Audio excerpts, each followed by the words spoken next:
আসসালামু আলাইকুম প্রিয় বন্ধুরা।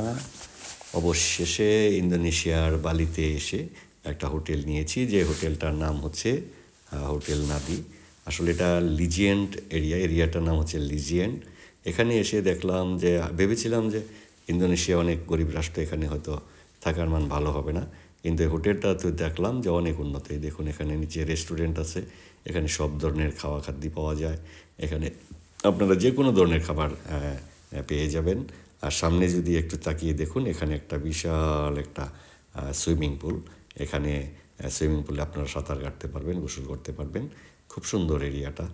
দেখে মনে হয় না আসলে এটা গরিব রাষ্ট্র। এখানে আসলে বোঝা যাবে এটাও অনেক ইউরোপ আমেরিকার মতো একটা ধনী রাষ্ট্র।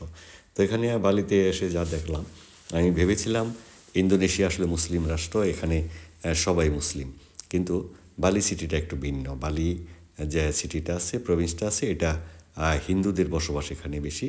তাই এখানে ইন্ডিয়ান, অস্ট্রেলিয়ান এদেরকেই বেশি দেখা যায়। এরাই এখানে আসলে অনেকে ব্যবসা বাণিজ্য করে, এখানে অনেকে ঘুরতে আসে, সব হিন্দুরাই বেশি আসে। তো আপনারা বালিতে আসলে অবশ্যই এই হোটেলটা দেখে যাবেন।